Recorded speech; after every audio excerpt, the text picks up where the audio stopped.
All right, everybody, please take your seats and we'll get started. All right. Slides up there. Oh, clicker.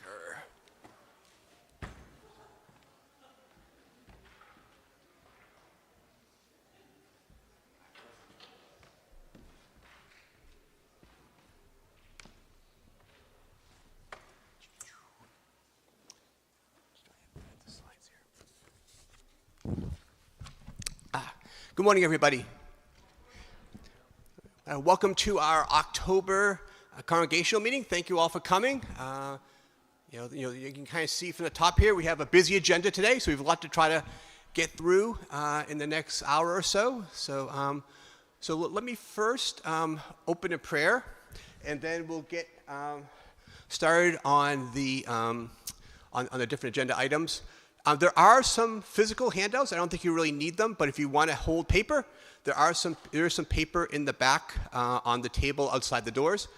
Feel free. There's a copy of the budgets, the past minutes, and as well as our recently adopted sexual harassment policy that we'll talk about a little bit today too. So anyways, let me first open in prayer. Heavenly Father, again, we just thank you for this wonderful church, Lord. We thank you for the pastors, right, that nurture us, Lord, and help draw us closer to you. We thank you for all the ministries we have, right, that not only reach all of us here, but also reach into our communities, Lord, to grow your kingdom here. So again, just please, this bless this meeting today, Lord. Help us to discern your will as to where you want this church to go. Help rally the congregation, Lord, against that purpose or for that purpose to just grow your kingdom here in our community. So in Jesus' name we pray, Lord. Amen. All right. So the first order of business is the approval of the past April minutes. They were included in the email you got. It's also a hard copy. So does anyone have any suggested changes or comments on the minutes? Raise your hand. All right. Hearing none or seeing none, I just want to ask someone to make a motion then to approve the minutes. Can I approve my own minutes? All right. Will, first, and second. Jim? All right, great. All right, so approved. All right, so that brings us to our next, which I believe is our friend Nancy. So Nancy's going to come up here and give two reports. One is our treasury report for how we're doing this year, and then also she's going to present our budget for next year. We had a meeting for everybody last Sunday. So again, we had discussion on it. There was no major concerns raised at the meeting.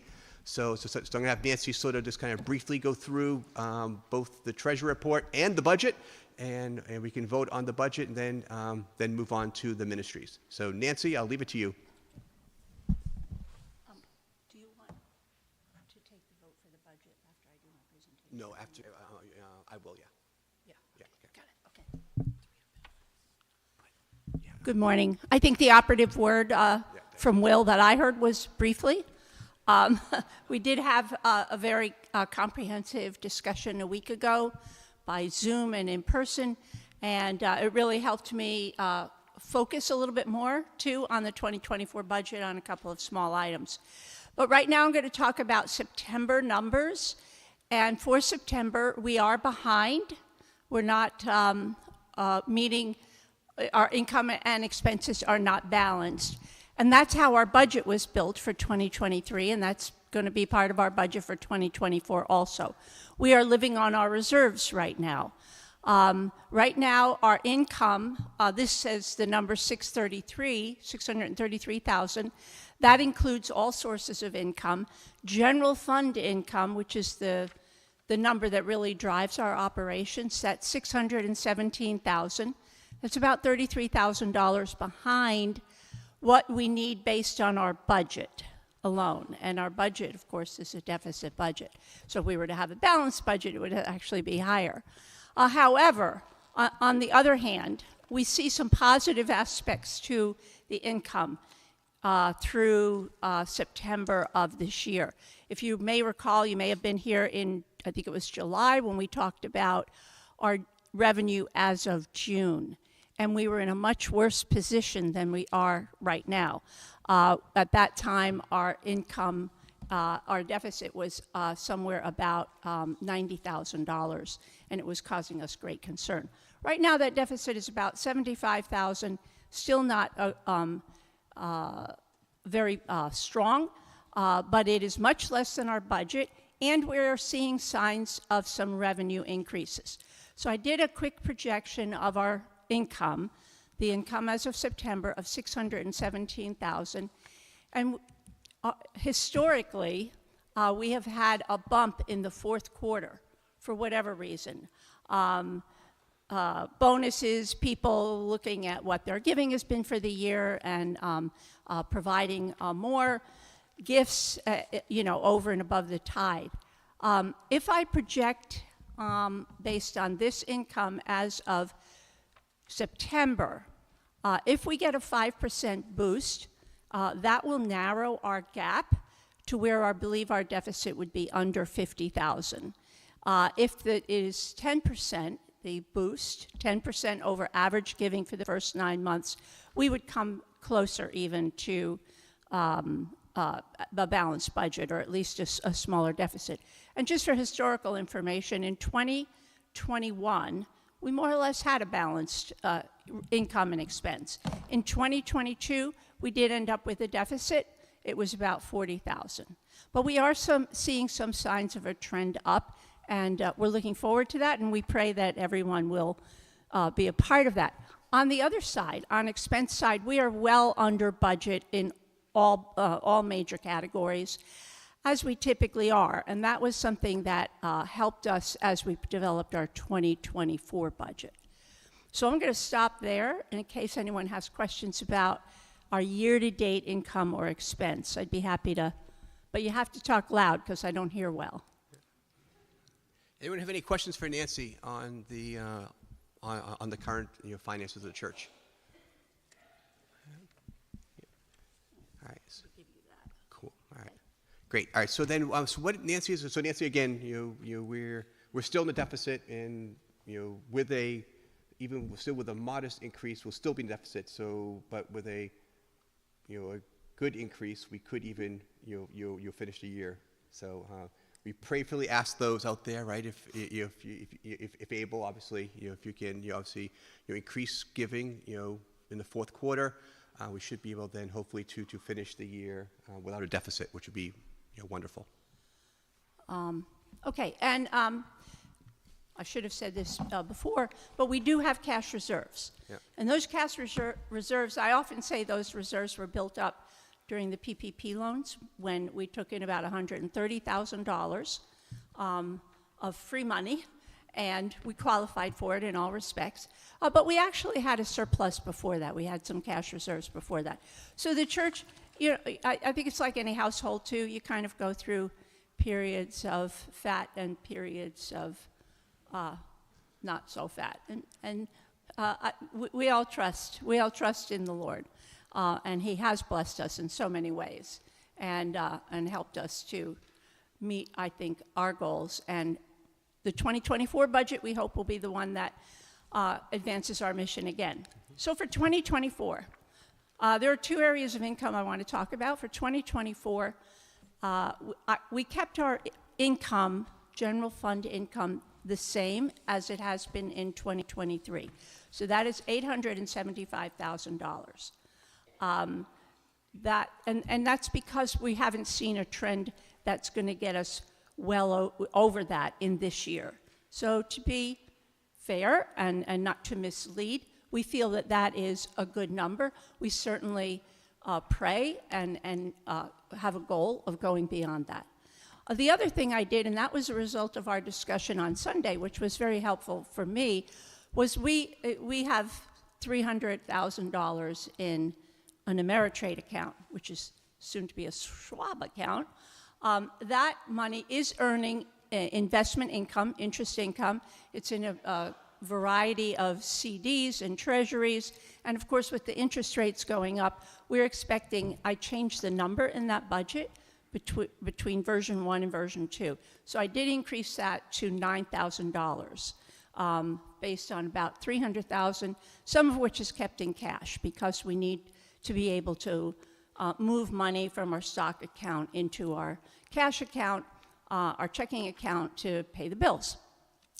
Just in the month of August, we had to transfer about $50,000 of that because we were running low on cash. If we have a deficit income statement, we're going to have to draw on those reserves. So cash will be moving from the one account to the other. The other aspect of the budget that I felt was most important was the work that the Finance Committee, Executive Committee, the trustees, everyone put in to looking at expenses and really looking at them realistically in light of prior expenses and in light of plans for 2024. And so we were able to reduce those expenses from our 2023 budget by about $58,000, right? And so that then was a decrease of about 5% in expenses. So we kept our revenue about level, except for the small increase in investment income. And with expenses being decreased, our deficit that we unfortunately come out with is just under $129,000. But a big change from our 2023 budget, when we really hadn't scrubbed, if you want to use a term, scrubbed our expenses. Now, will we have that full deficit of $129,000? Probably not. There is still sufficient reserves in the budget lines for each mission area to carry through on its mission. And obviously, if there are issues where expenses come up that we haven't anticipated, there is a methodology for moving that forward. I want to emphasize that the biggest part of our budget on the expense side is salaries and benefits. We have a fairly substantial staff. We did look at current trends in salary increases from 23 to 24. And while nothing has been assigned directly to any individuals, the elders recommended a 4% pool that could be allocated among our pastoral staff, and that same 4% has been applied to our other staff. We have 2 full-time staff, and we have several part-time staff, so 4% across the board. I would say that's actually consistent with what I've seen in nonprofits. I work in the nonprofit field. And we also live, as we all know, in a very, very expensive area. And while we look at it as salaries and benefits, those are the areas that drive our mission. They are mission-oriented. We would not be able to fulfill our mission without our pastors in particular. And our administrative staff are a tremendous asset also. Another area of interest was the youth. So the youth has not been as active as we would have liked in the past couple of years. And with Noah coming on board, we were able to keep the youth budget more or less the same as it has been in years when we had more active, more youth participating. So we've kept that also intact. And some of that money will go to the renovations of the youth room, which was one of the recommendations of ministry architects to help make it a more welcoming place. Another area, the trustees have a list of capital expenditures that they're planning for next year, so they may be sharing that with us later, and that is included in the budget. But in order to keep the budget balanced, we might pull some of the reserves that are set aside for our capital projects. So the bottom line then is that a deficit of about $129,000 budgeted, that would come from our current reserves if we hit that number, or whatever number we hit, would come from our current reserves, which are about $325,000, including cash and cash equivalents. So we are striving to narrow that deficit and get to a balanced budget. That's our goal. And then to build further reserves so that we can expand the kingdom. So, any questions? Any questions for Nancy? All right. Well, thank you, Nancy. All right, so this is the part of the meeting where we're going to ask you guys to vote. But before that, I just want to, we'll also be voting on the nomination for new board members. So as you can see, we have a really good slate of candidates this year. I was especially happy to see that we actually have some people who's new to our church who are now taking that next step into leadership. I was looking down at Josh and Corinne and Madhu and Arthur and Betsy and Rodrigo, all people now who relatively new to our church who have now taken that step to want to lead. So so again, just so encouraged to see that. Dennis has ballots. So if you have not got a ballot, please raise your hand and Dennis will get you one. You'll see on the ballot there's a list of all the names of the people, and then the last item is whether or not you approve the budget for next year. So if you can go ahead and vote and complete your ballots. And as you're doing that, I'm going to also thank the nominating committee. As you can see, the people up there, Will led a great group of including Brian, Carol, Chris, Janet, and Brian. So I think we all owe them a big thank you for the job well done in finding all those new people. So it's kind of a little, I've been on that committee before, kind of a little bit of a thankless job. So, but again, thank you so much for finding all these great people. Our church will be blessed through your efforts. So, all right, so as we're now voting, I'm going to bring up Pastor Brian, who will then give his report and answer any questions. So, Brian.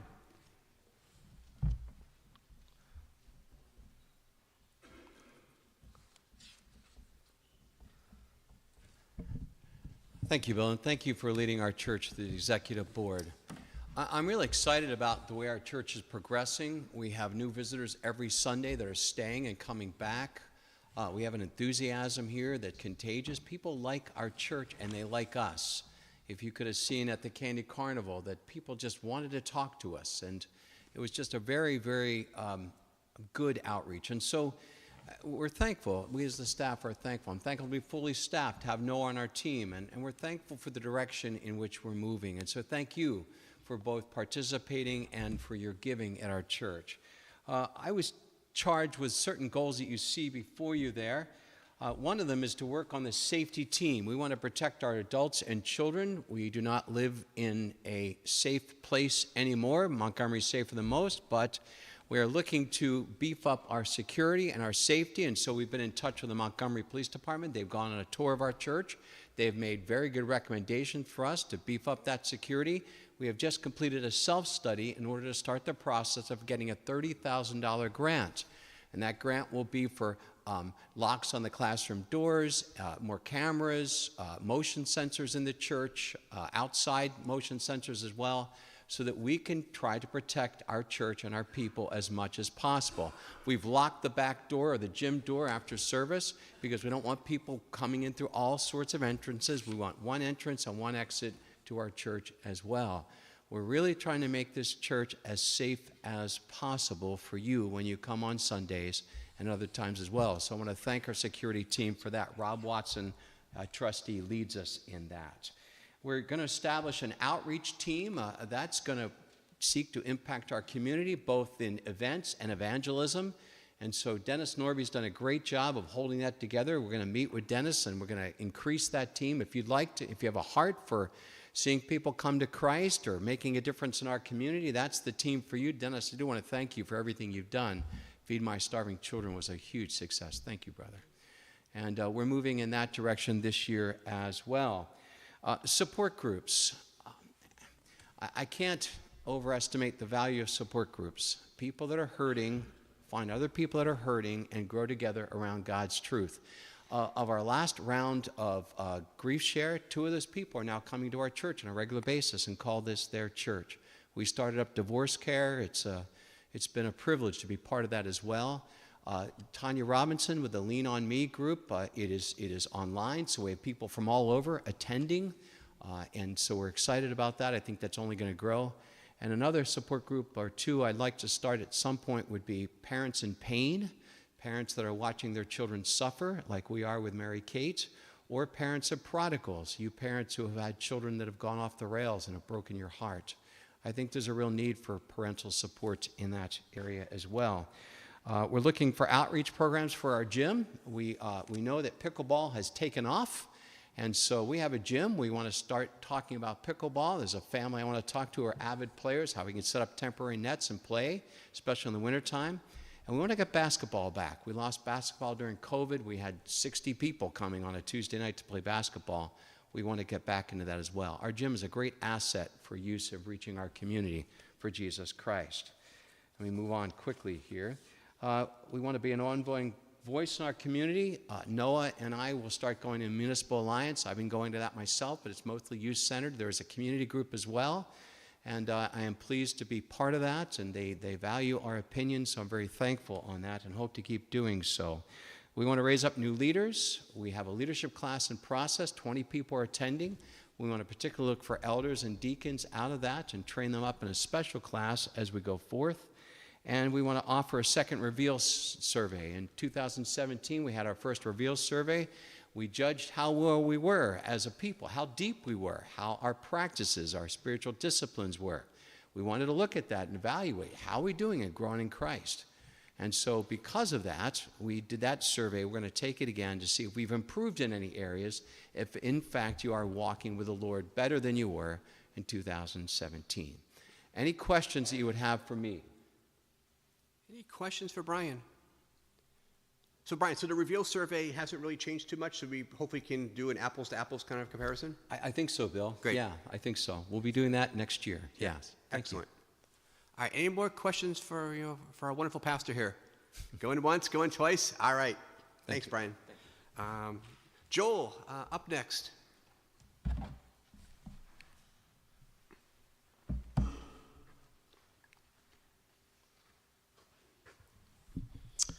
Okay. Well, what you see on the screen there are 5 of my top goals that I presented back in May, goals for this year. And I do want to talk about them in a moment, but I do want to say, I'm one of those people who really like strategic planning and setting goals, and so I have many more goals than this. So if you're someone who wants to know what those goals are, they're not secret, so I would love to talk with you about them. I have many other goals besides these, but for simplification's sake, I decided to distill it down into maybe my 5 top ones for this meeting. And so you see them there. And I presented these in May. Actually, I technically didn't. I was away for that meeting. Bill maybe presented them in May. Probably not so well. So the first one there is in partnership with MEFC Kids and MEFC's youth ministry. I had a goal to establish and implement an integrated system for whole life discipleship. Essentially, what that means is that Judy and Noah and I got together and we said, how are we aligning all that we're doing to raise children up in the faith from 0 into young adulthood? Okay, and Judy and I sort of work in the children's sort of sphere, and then pass stuff on to Noah, and then it comes back to me for young adults. Are we aligning this? And so we had a number of meetings on this topic, and we actually have, I think, a pretty compelling strategy and system for this. So if you're interested in knowing what that is, we have printouts for you that we can get you. And it is a dynamic system, which means we're always updating it and revising it. So if you have thoughts on that, we'd love to hear. Second, add a second level to our adult discipleship ministry in the fall of 2023. This was really an effort to go deeper. We do go deep on our Sunday mornings, but I wanted to offer something for people who want to go deeper as adults in their walk with Christ. And so we launched 328 Academy this September. Some of you have been part of our Revelation class, and it's been a lot of fun. And we're going to continue to offer classes over the course of this year and in coming years. They meet on Wednesdays currently. We wanted to relaunch MEFC Cares, which is our shepherding ministry. This is a ministry that we started in 2020 during COVID, and it was a ministry of sort of reaching out to people, often through phone calls, certainly during COVID, and making sure we were staying in touch with them, what's going on in your life. And so we had a team of shepherds that would do this periodically, and we did that for a few years, and it sort of petered out a little bit, and we realized, we like this. We want to keep doing this. And so we're relaunching that in November. We have some teams ready, and so just so you know, you may be receiving calls from one of your teams just to check in, and if you do, be nice to them. Let them know you appreciate their call. Fourth, I wanted to grow MEFC's small group ministry by holding a small group launch campaign this fall, and we did that. I actually preached a sermon on small groups back in September. We had 3 new groups that were starting. I had the leaders come up, and they invited people to their groups, and those groups are all meeting now. And I've heard that on a Friday night, some of those groups are the most popular places to be in all of New Jersey, and so if you're not part of those groups, maybe you should think about it. But that was a success. We, coming into the fall, had 12 small groups actively meeting, and now we're up to 15. So percentage-wise, that's actually a pretty big increase. So we're blessed by that. And then the 5th one was to complete my tenure as chair of the MEFC renovation team and finish the youth renovation timeline given by ministry architects in June of 2022. Now this one is going to require a little bit more discussion because in many ways the renovation team is coming to its conclusion.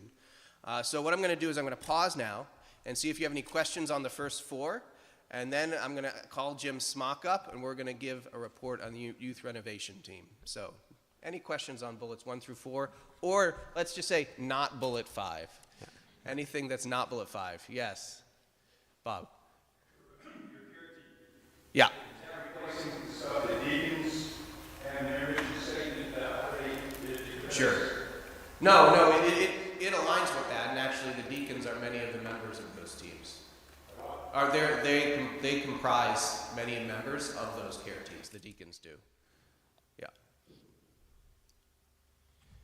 Any other questions for Joel? All right, so Jim, want to come up and join Joel? So yeah, Jim's going to come up. I'll just say a few things by way of introduction. If you move to the next slide, whoever has control of those. I'll go down memory lane a bit for you, and then Jim will talk about some of the things our team did. So back in June of 2022, Ministry Architects, we hired them to help us do a search for a new youth pastor, and part of what they offered us was an assessment of our church and sort of analyzing our church and giving us a timeline of what we could do to renovate the ministry. And the goal was to start renovating this ministry over an 18-month period before, in this case it ended up being Noah, now we know that, and before Noah came. We wanted to have something going. You don't want to just start with nothing. You want there to be something in place. And so we had a team of people who came together. Jim was part of that team. Actually, is there any other members of that team who are here? I'll list off the names in a moment, but are them here? I warned them out. They're not here. So other members were Mark Hahn. Well, you were a member. You didn't stand up. Mark Hahn was a member.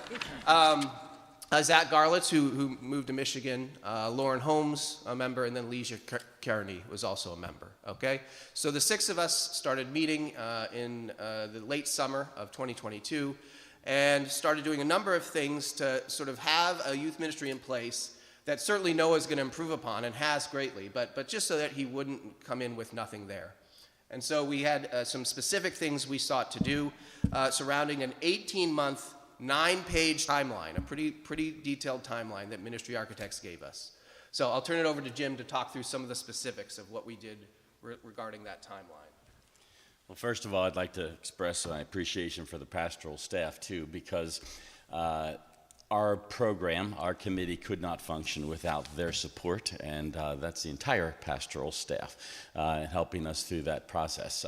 My opinion is that the youth ministry, the children's ministry and the youth ministry is the foundation of a house.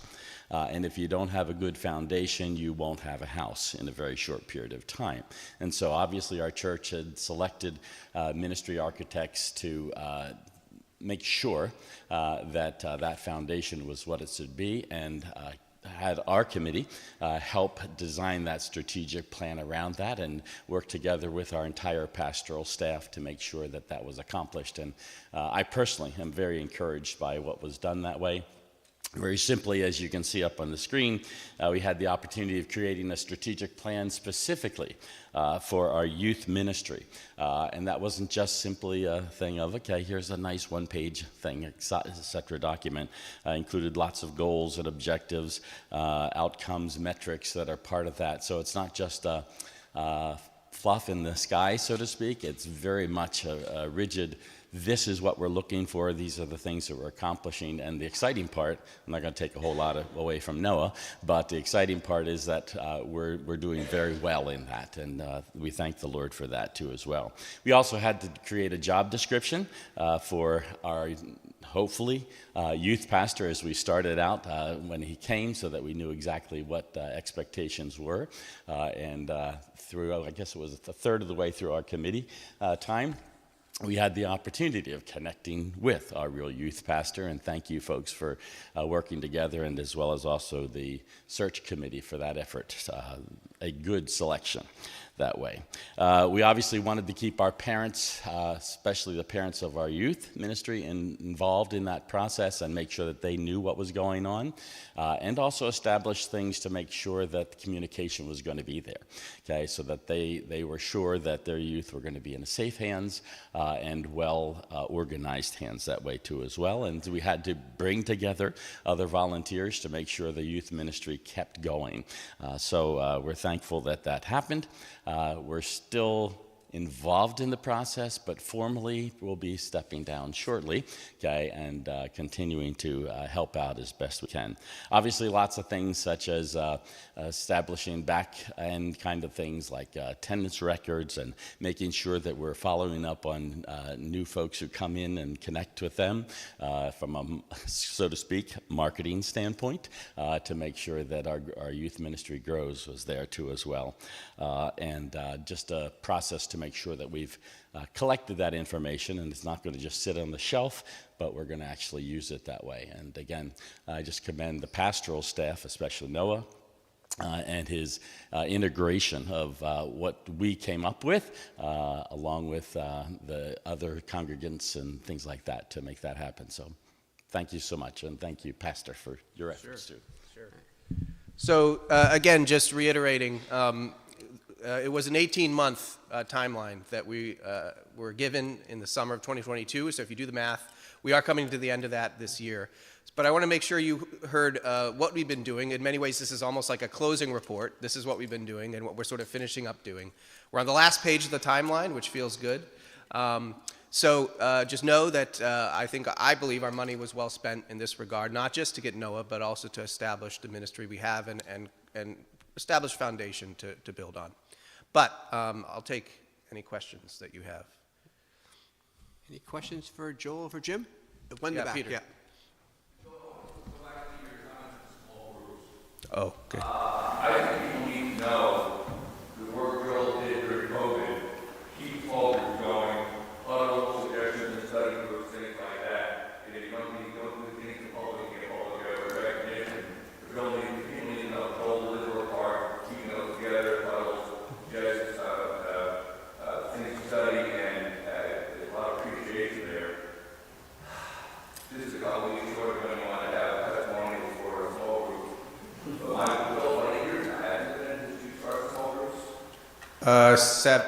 Actually, it's coming up on 8. You're right. It was early 2016. You're right.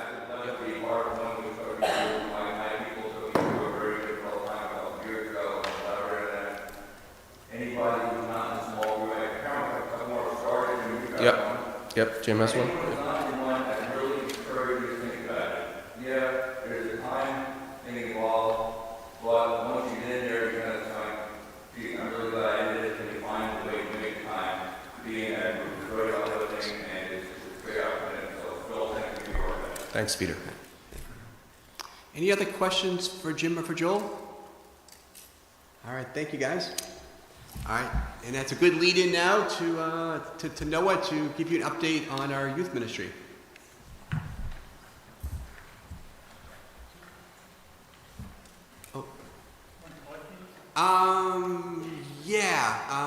Dennis, if you want to collect the ballots. Yeah. All right. Sorry. While they're doing that, I guess I'll just go ahead. I'll be a little faster here. I know we're running short on time. So, a few of these goals were seen a few months ago by you guys as well. I just want to give you sort of updates of how these goals are doing and what we're doing to accomplish them.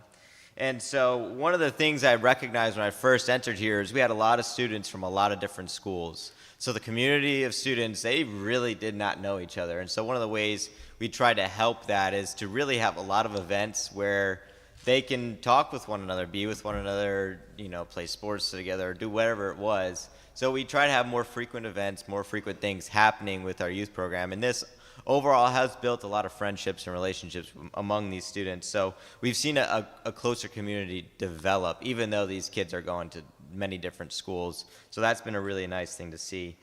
Something I've been really emphasizing with our leaders is closer connections with small group, really getting to know how these students are doing in these times. And we've had discussions in our meetings, also discussions with the students about this. And we've really been encouraged of how these conversations have been going. Also, I've been doing one-on-one discipleship with some students as well, and that's been going really, really good. And one of our leaders has also, she has also been meeting with some of the girls, and so that's been encouraging as well. Another goal is, of course, guiding our students to develop hearts of discernment. Some of these goals have been helped by ministry architects to develop, as well as our youth renovation team. And so this is a big deal, is in a culture that has all these things going on, developing hearts of discernment so these students know what biblical truth looks like. And one of the ways we've been doing this is we have a question box in our youth room, and the kids are able to ask any question that they want. It's all anonymous.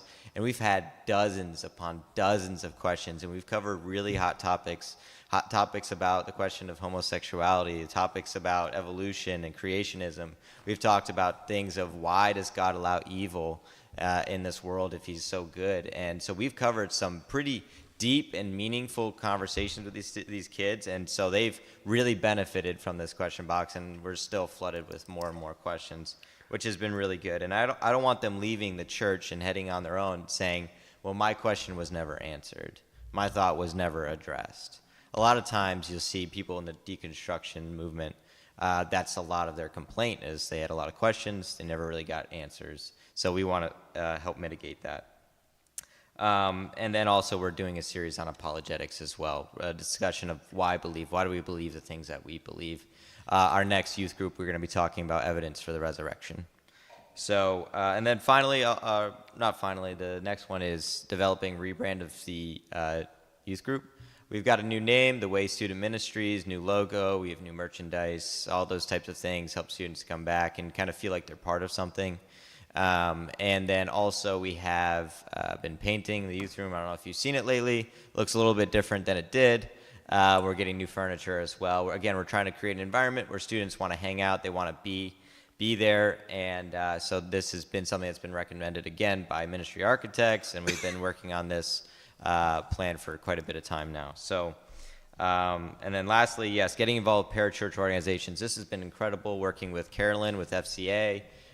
Figuring out how we can get involved there. I've been going there, and I will be attending there hopefully once every other week. And November 1st, I'll be speaking there as well at Montgomery High School. And they've had great numbers there for amount of students. They've been getting about 40 kids per meeting, which has been awesome.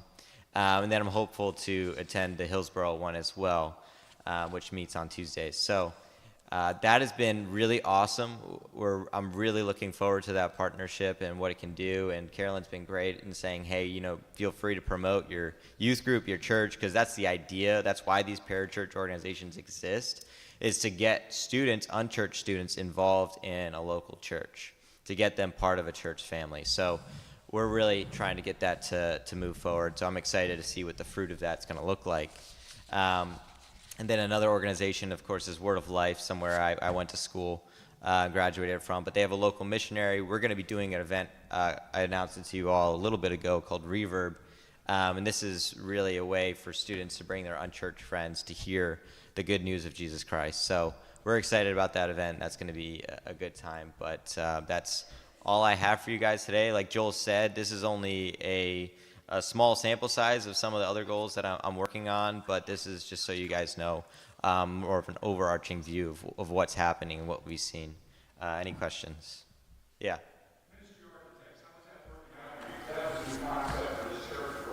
Yeah. Yeah. Absolutely, yeah. So I have my own ministry architects coach. His name is Brandon. Brandon and I meet every other month, but we've actually met a few times more frequently than that. He's always available for phone conversation. If we just want to get on a quick Zoom call, he's always available for that. So I've done that. I've texted him questions and things like that. So he's really helped me in terms of developing ideas and steps forward, even simple logistic things like forms for going away on retreat, so I don't have to develop those things as well or reinvent the wheel. He's really helped me just get those logistical things together, helped with setting up goals and the plan. So he's been really good. He works with a lot of different churches, but it's been awesome. He's also a Word of Life grad as well, so we've had a good connection. But yeah, other questions? I actually had a question. I know starting, is it next Sunday, you're splitting out the Yes. junior and senior high school? Are you fully staffed for that? You still looking for volunteers? So, what do you mean by that? Because we're planning on splitting up the Sunday school hour. That's something that's going to happen. But as of right now, we're going to go back to Sunday night for a youth group because that seems to be what's working best for parents. So the idea is, we need youth staff. We need people to do 2 different youth groups if we are going to do 2 different youth groups. So we don't want to burn out our current youth leaders as well as myself. So we want to make sure that we're staffed for that as well. So right now, our main focus is to find teachers for junior high. That's one of our main focuses because we do want to split the group. We want to have a junior high Sunday school and a senior high Sunday school. So that will be happening as soon as we get a teacher. Mm-hmm. Next week, though, is when we just start back on Sunday nights for youth group because we were doing Wednesdays for a little bit. So one of the goals would be to have maybe a junior high youth group and a senior high youth group, but right now we just need volunteers, parents, and so forth to come out and help out to make that happen. Right. Yeah. I mean that's definitely in the future for sure. Yeah. But we'll see what we can do. Yeah. Can you walk me through what does the youth group evening look like? Absolutely. For the junior high and senior high? Yeah, so right now, again, they're all together still. But a youth group night typically looks like we come, hang out, talk together, fellowship, play a game, usually have a few games going on. I plan out something. And then we get together, have some snacks, and then I teach a lesson, whatever the series we're going through. Like I mentioned before, we're going through a series on apologetics. We've been talking through different things like historical evidence for the scriptures, scientific evidence for God, things on that road there as well. So our next series will just be doing, this will take us through November, so then our next series will just be a few Christmas messages. And then in the new year, we're going to do a study on Colossians. So, and then after that, after the lesson, the students will break up into small groups, and then they'll go through and have small group discussion questions, and the leaders, this is when our leaders really shine, is when they can have those small groups, and kids really get to discuss what's going on in their lives. We talk about this thing, highs and lows. The kids talk about the best part of their weeks and the lowest part of their weeks, and that's a way that we can hopefully learn how to pray for them, what's going on in their lives, and kids open up that way as well. So that's usually what a typical youth group night looks like. So. And then how are you recruiting these leaders? Well, the best way to recruit people is to ask them face to face. So yeah, I've learned, from past that if you send out an email to the whole church congregation, usually people don't respond. But yeah, people I identify as helpful. I've talked to Joel about this. I've talked to our renovation team about this, about identifying people that, and our elders, we've had this discussion as well, identifying people that we think would be best suited for this and that could help. And so, and asking those people. And so we're still in the process of seeking, yeah. I saw a hand up over here. I think, yeah.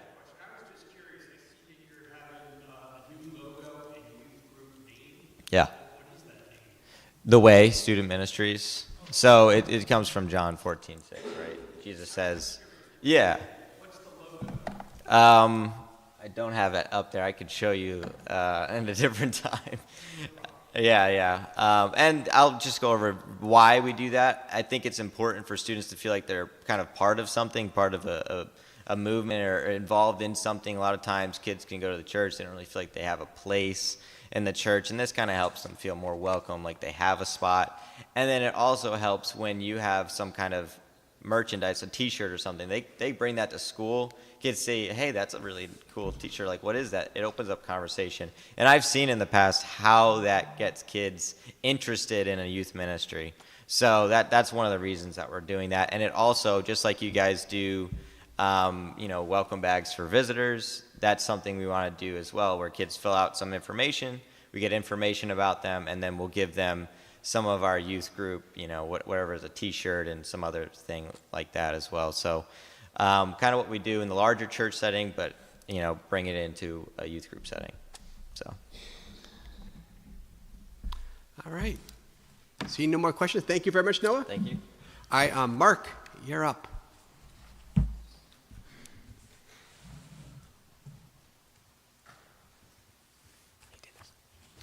So the music ministry is humming this fall. It's Can you ask Karen? going very well. We've had an increase in both of our cherub and kids choir, which I think Judy has felt the increase in the overall kids club program, which has just been wonderful.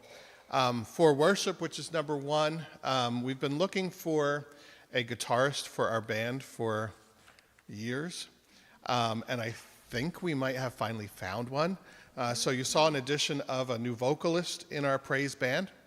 And so we'll see if Zach will work out for us on guitar. And I think he's going to be incorporated into that group in the next month. So we're excited about that. Trying to read the back screen, sorry. Yeah, thanks. So yeah, I mentioned all our groups are going well. The next one, Music Camp. I just wanted to say a few words about Music Camp. We were not able to have it for 3 years because 2 of COVID, and then the year after COVID, the summer of 22.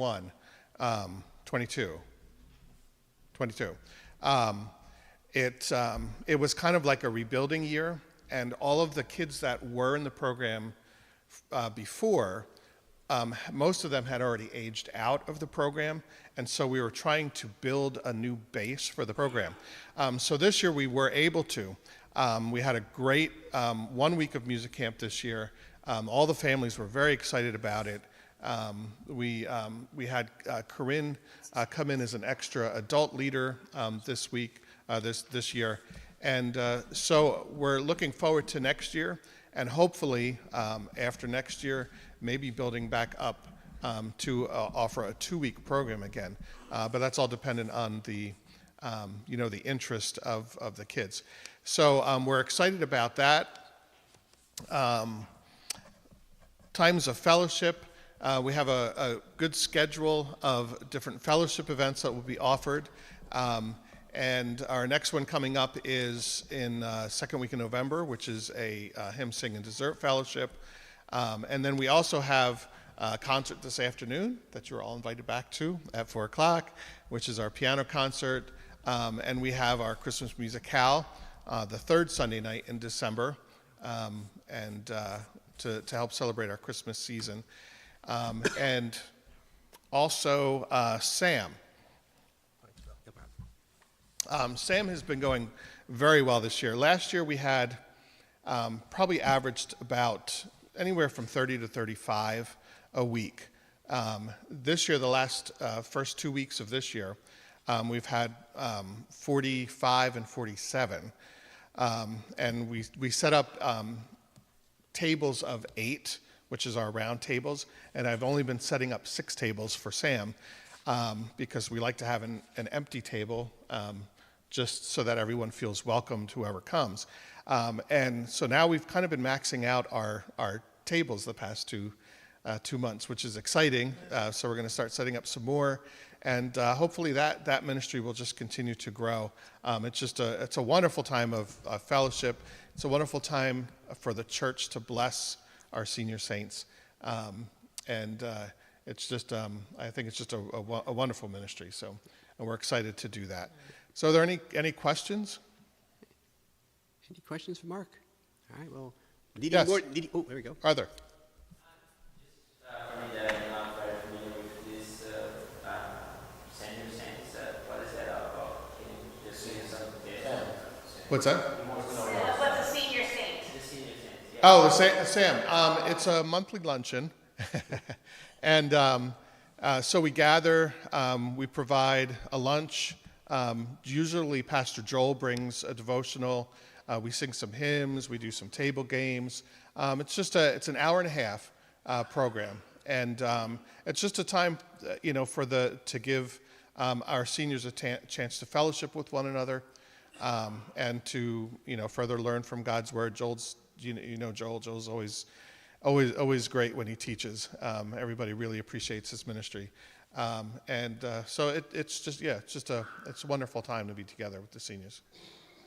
Great. All right, seeing no more questions, thanks, Mark. I guess needing more tables is a good problem to have, right? Which is good. All right, Judy.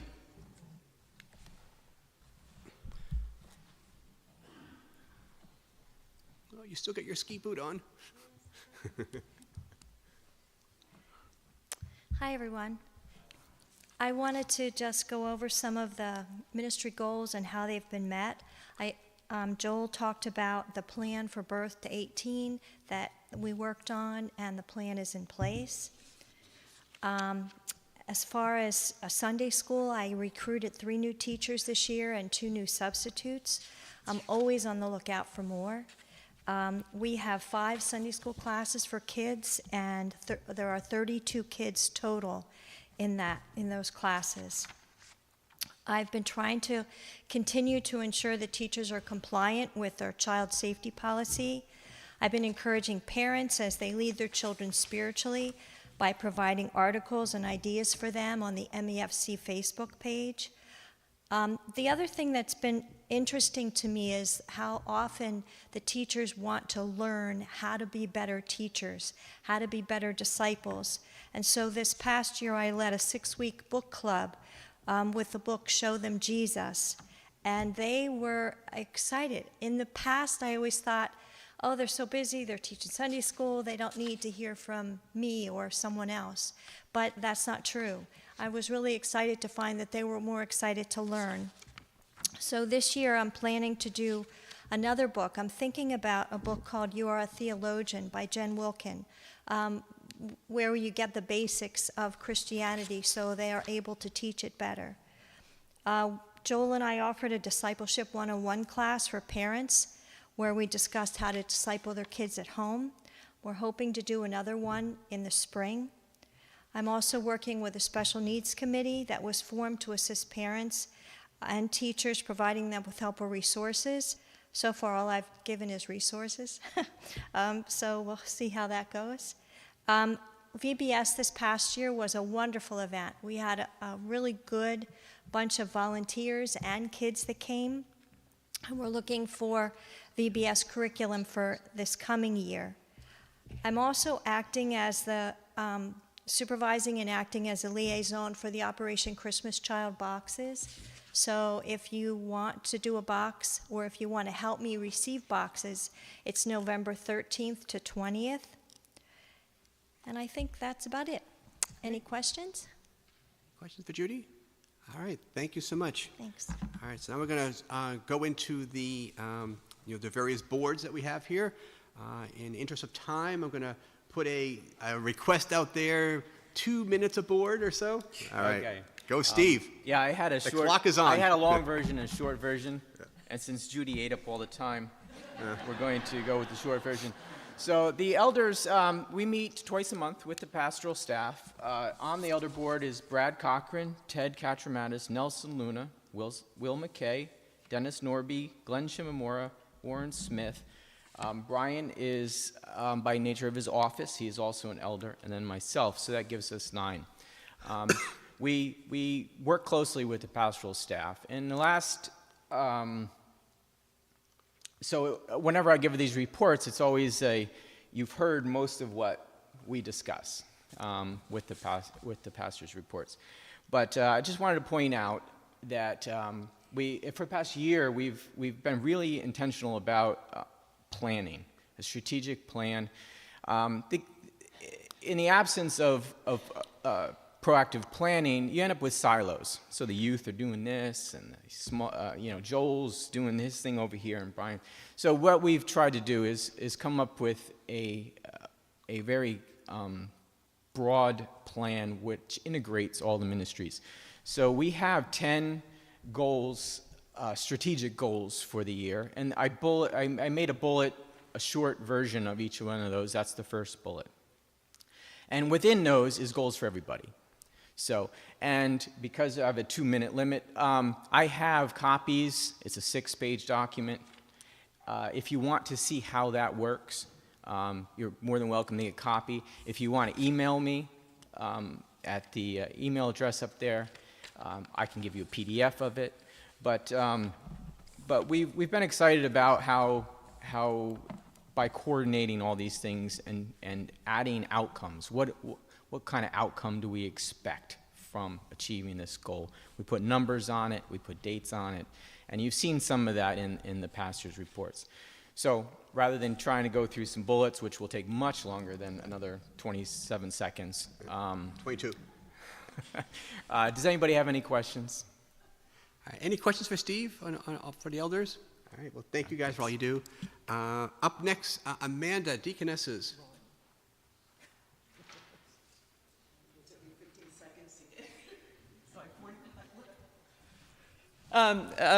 You can see up here what we're doing. In terms of reaching out to the diversity of cultures, we're becoming more and more diverse on our board, which is super. One thing I have seen is that means we have to learn to understand and love each other and appreciate where we're coming from as different cultures. And I think all of us on the board, the 8 of us, are really learning to do that. And so we're kind of learning ourselves as we reach out to you and others in the congregation. I've also reported before that we're down in numbers, but I have seen an amazing thing happen on our board, and that is we are all stepping up, I think, more than we ever have before. We're not just looking at it, well, I'm only on 2 months a year. We're looking at it as, you know what, somebody here needs a hand up, so I'm going to step in, and even though it's not my month on, I'm going to go ahead and help. So God is really working within our board, just as us, as unique and individual women in our circumstances, to make us, I think, more like Christ. So that's actually been really, really exciting to see. We are hoping that the 3 new ladies who are on the ballot today are voted in. It looks really exciting to me. A couple new things. We are looking to come alongside an event coordinator for the kitchen to possibly take over the use and maintenance of the kitchen.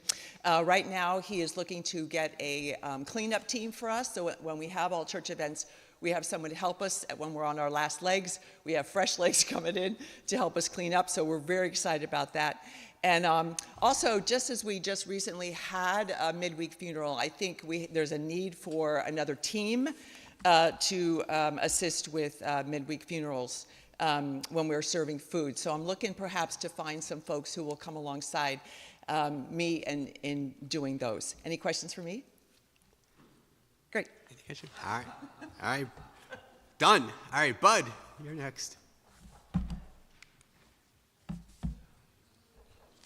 All right, so we have 10 deacons on the board. So any decisions we make, it's always a majority. So anyone we decide to help out. It's not an individual, well, I like that person, but it's always a majority of 6 people. So 6 deacons are in agreement that we should help those people. So, so far, through the generosity of everybody giving once a month to the Deacon Fund, we've taken in $20,000, which is extremely generous. So we appreciate that. I always feel bad, like when I give out gift cards, people say thank you to me, but I always feel like, well, it's not really me you should be thanking. It should be you who give to the Deacons Fund, so thank you. Someone recently we gave a gift card to, and they were like, thank you so, so much. You know, to me individually, I was like, oh, I feel really bad, but that thanks goes out to you for giving, so we appreciate that. And so far we've helped out 6 individuals and families, and some of those have been more than once, so it hasn't been 6 times we've helped out, but multiple times, but 6 families and in a total of 9,000. So we always want to encourage people, you know, if you are in need or if you know someone else in need, feel free, feel comfortable. You know, there's no judgment. We don't, it's very, you know, we keep it among the deacons. We don't share it with anyone. So it's very private too, because sometimes that can be, you know, a challenge to someone to actually ask for help. But we encourage you, don't feel embarrassed. You know, definitely come if you're in need or if you know someone in need. And some ideas to ask for help for are up here. These are things we've helped so far this year with, it's mostly gift cards, ShopRite cards, Walmart cards, Uber, Instacart is a new gift card, and that's to order groceries and gets delivered if someone can't get out and get groceries. I know a lot of grocery stores are, you know, collecting the groceries and you go pick it up, but this actually delivers the groceries to your house. So that's Instacart and a lot of other, you know, helpful things around the house or with transportation. So, and also we're helping out.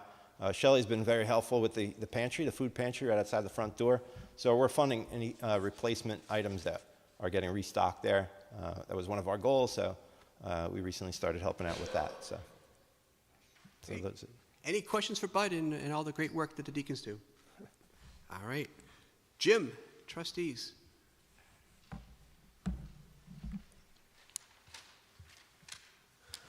So the trustees, we're pretty much responsible for places you sit, the places you walk in, all the structure, the building. We've been really taking a look at working on our storm drainage. We had some real issues. We had dancing fountains in the front when it would rain because the water would come up and go up out the top. So we're trying to finish the backside again.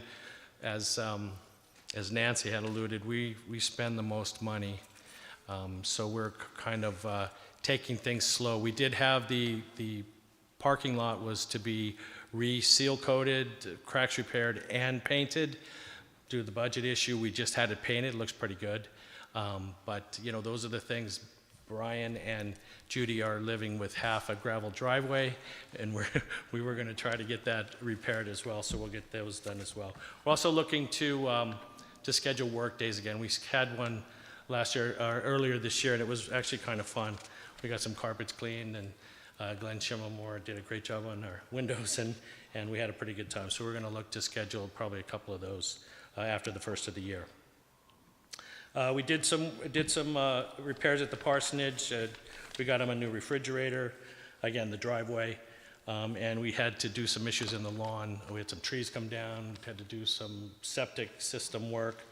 And then to address a couple of issues that were in the printed report, there was a request about a year and a half ago to have handrails put on for the stairway here.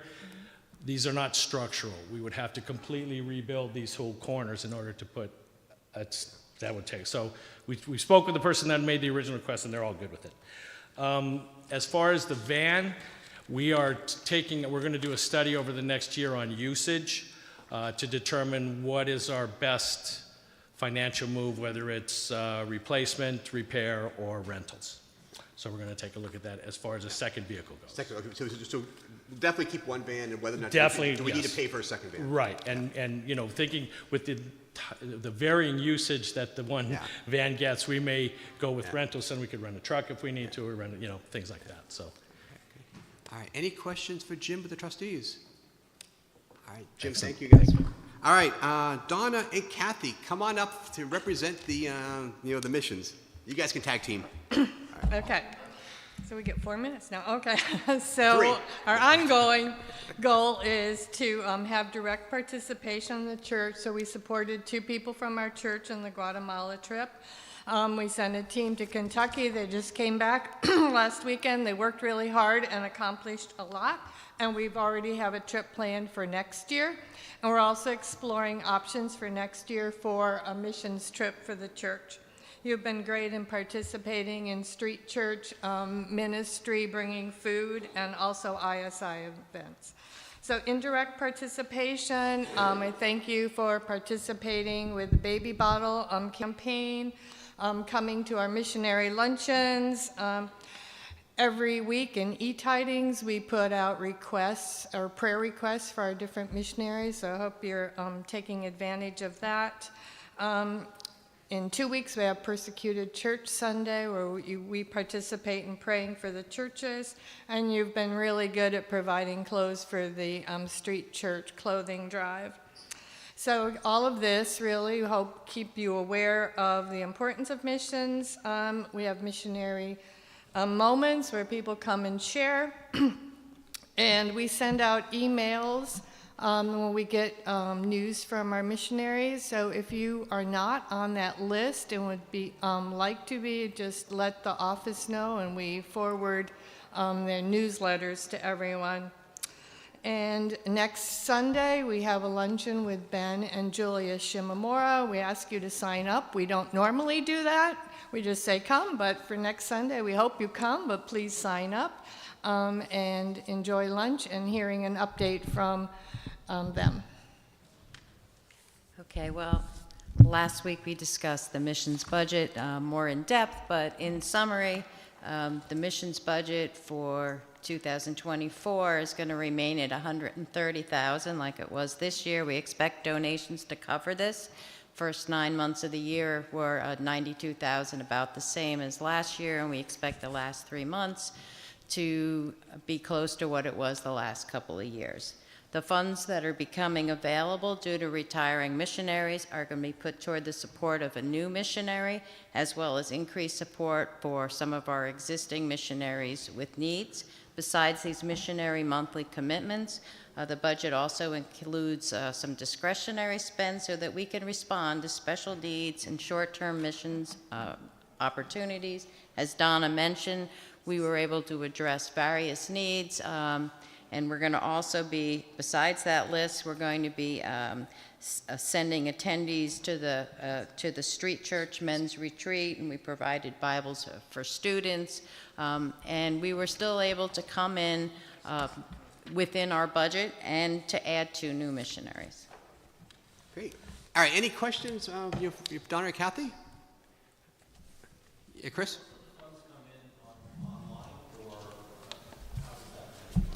Oh, the donations, basically through with the donation envelopes and so forth, or online, you can designate missions, and that's a separate. Is the online used a lot by the congregation? Yeah, it is. Yes. I mean, I'm not sure exactly what the percentage is. Jim, you may know, but it's probably about 20%, probably online, maybe more. More? Yeah.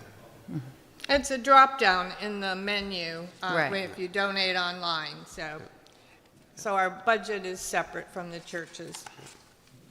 All right, great. Thank you. All right, great. All right, and then the last thing I just wanted to mention, the executive board recently adopted a sexual harassment policy. Please understand, it was not in respect to any issues that we had. Literally, the Faith Community Nursing Group came to us and said, you know what, we don't have a policy. I'm like, well, that's a good point. So they obviously got together, drafted up a policy that we went through and approved. They gave training to our leaders back in January. And so again, this is one of those, and basically how it's basically set up is we've identified 3 people. So if there is any kind of allegation, the allegation would go to these 3 people.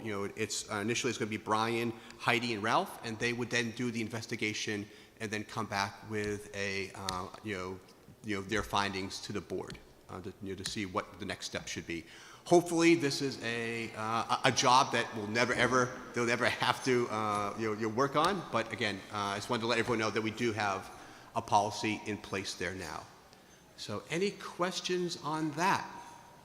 All right. Well, that leads us to our last topic, which is the result of the voting. And congratulations, the budget passed, as well as all of the nominees.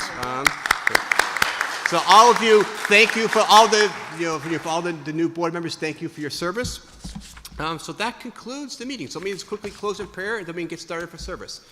So dear Lord, again, we thank you again for this wonderful church. I thank you for the meeting, all of the leaders here that you saw today, and all the boards and the pastors, Lord. Again, and we just thank you for our just generous congregation and who give of their money as well as their time. So again, just continue to bless this church and just, again, just help us direct this church in a way that honors you. It's in Jesus' name we pray. Amen. All right. Thank you, everybody.